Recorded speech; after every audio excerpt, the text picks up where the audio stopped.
Hey, my Legion, how y'all doing today? Back with another live review. There's a series that came on. I heard about like about 2 3 months ago for Hulu. I remember like maybe seeing a trailer for it, but I usually forget the day it's gonna land on Hulu or whatever.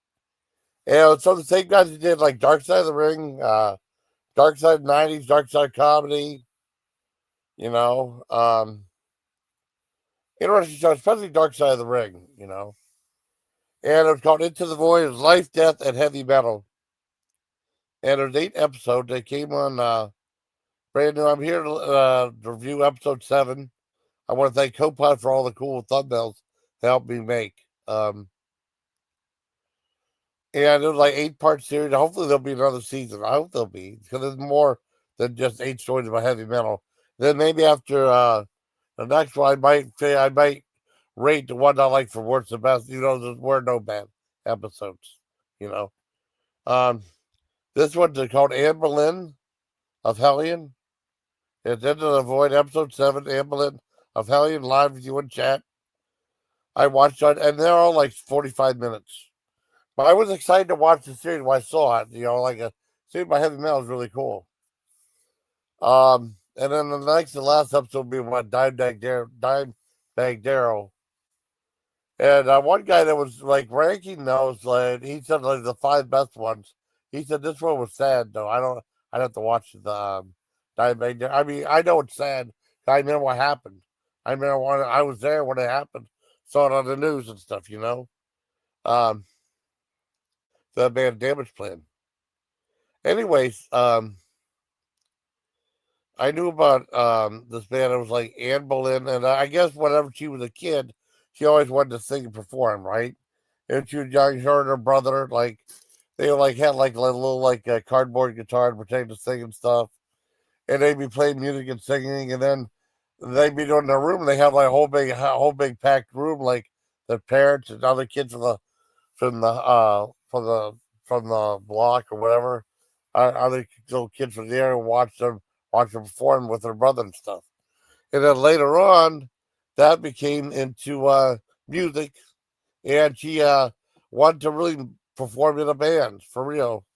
And she was a singer, and she had a couple run-ins in like infamy though. The first one she was trying to do ways to make money. And then I guess she was an usher for this one movie theater, and she would follow people around, make sure they're not letting other kids. I guess there was something under the screen where they would play music. There'd be like a room in there where like people would sneak other kids in there for free. Where I mean, so they don't pay for a ticket.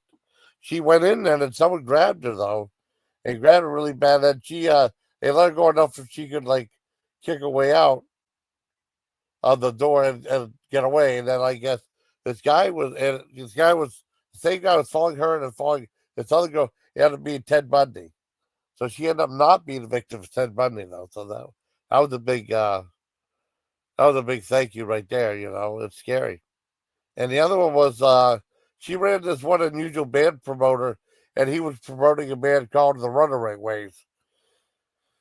And they wanted a bass player, something like that. And they said, well, she's a good she's a good keyboard player. She said, you don't have to worry about that. Just pretend to play keyboards, and if someone behind the stage playing them, you don't have to worry about playing instruments. If someone faking playing for real behind the stage, you just gotta just go out there and look pretty and pretend like you know what you're doing.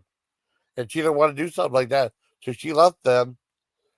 And then she was trying to form a band, and they called Hellion. And some guy said, "Hey, Hellion, keep it down."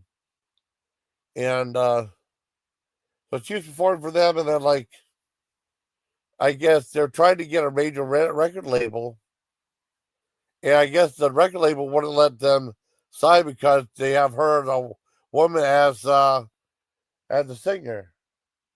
So the band members, not her, the left, and formed another band called Bird or something like that, and they flopped real hard. They didn't do good at all. And she was on like her own thing. I think it was Hellion Still, or Hellion 2.0 or something like that. And they talked about her team of this one place with new. I guess her and her sister formed the record label called New Renaissance. I remember New Renaissance back in the '80s, late '80s, from Fort Bragg. No, Fort Gordon, Georgia. They had like there was one like record place that was on the second floor of that mall I used to go to when I was in when I went to Fort Gordon, Georgia, and they had a Chick-fil-A there, so I used to always go to Chick-fil-A back then. And on the second floor they have a record, and they have a thing, and then it was one of the only places I remember it was like divided like rock and then metal, and then like speed metal, thrash metal, metal, black metal, and not death metal at the time. I wasn't really think at the time though. But I mean, it was divided in areas like that, which is really cool. And through that, I found a band called New Renaissance, because usually they said they were like putting out compilation tapes. I remember getting a thrash metal attack, and there was like a speed metal something something. They don't use the term speed metal anymore. They still use thrash though. I remember there was a band called Prong that the song I really liked on one of their compilations. What was it? I can't remember from Prong. Prong was such a good band. Now, misunderstood band. Misunderstood, mischaracterized band too. I thought they were brilliant. You know, I bought like their Primitive Origin. That was like their little 20-minute thing that was on New Renaissance. I thought was pretty good. And then everybody in Germany, I bought Lost and Found. That was from a different label from New Renaissance. I don't know who that was from. Then I remember getting Cleansing when I got out of the army, which was like for $16.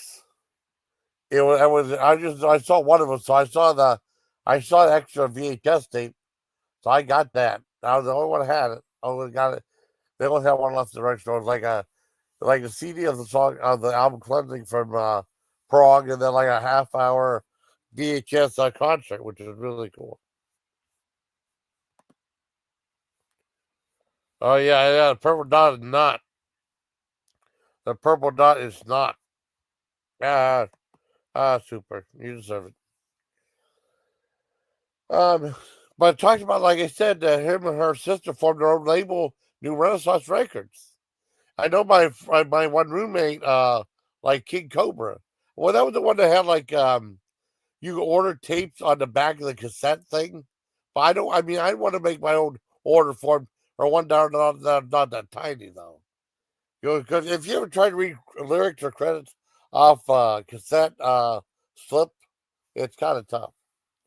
And my friend liked to make King Cobra, and they had one original album. I think New Renaissance covers that. Yeah, no, they don't. Because he hated New Renaissance. Because they covered a lot of stuff I liked, like thrash, speed metal and stuff. Speed metal's not used anymore. I just say metal anymore, anyways. People like crossing genres, like Napalm Death is not a death metal band. It's a political band. It's a grindcore band. It's not death metal like that. And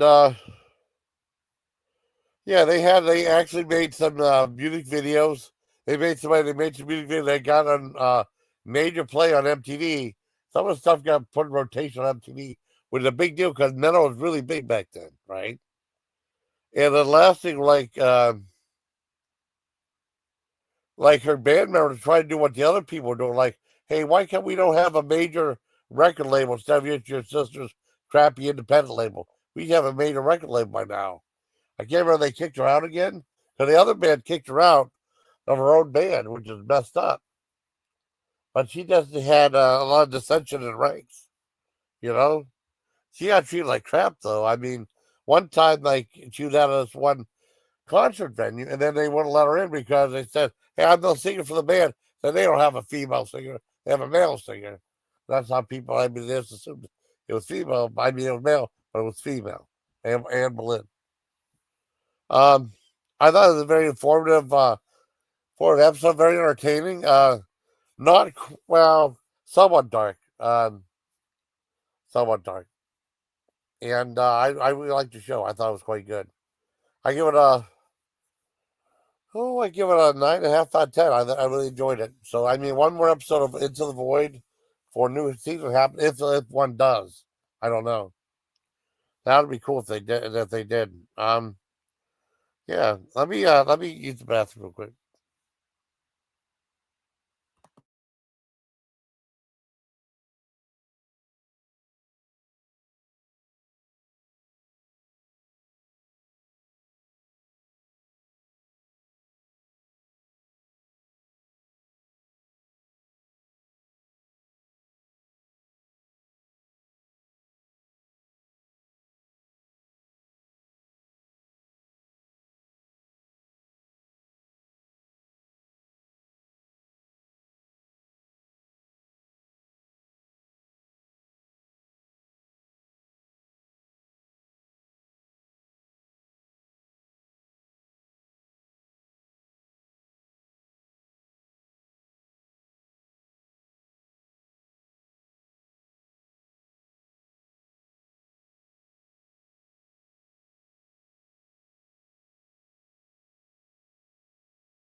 All right, I'm back. I didn't have to pee or anything like that. Well, no, I did have to pee.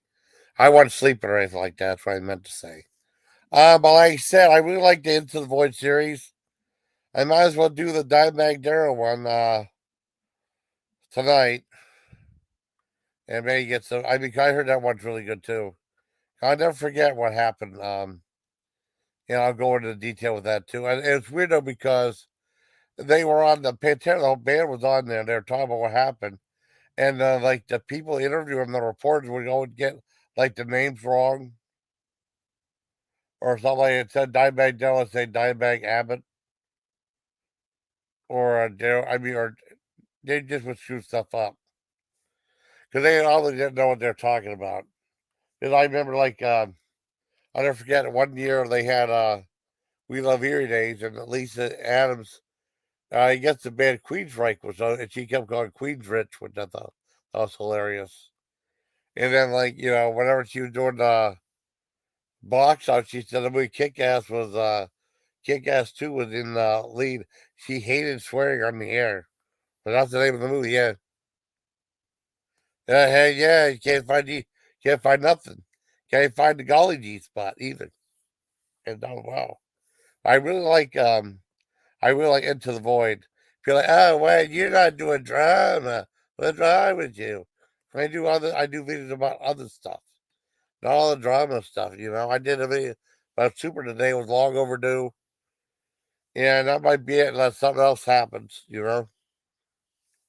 But yeah, I mean it is what it is, I guess. Um but no, I thought like that in the void episode 7, Amberlin of Hellion live review was really good.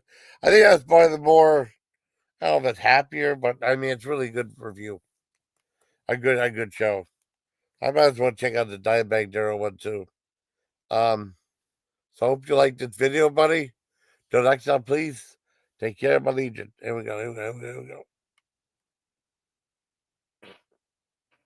Oh man. Alright, so let's go let's see, how are we gonna do this? So until next time, everybody, please take care, my legion. Good night, everybody. Good night.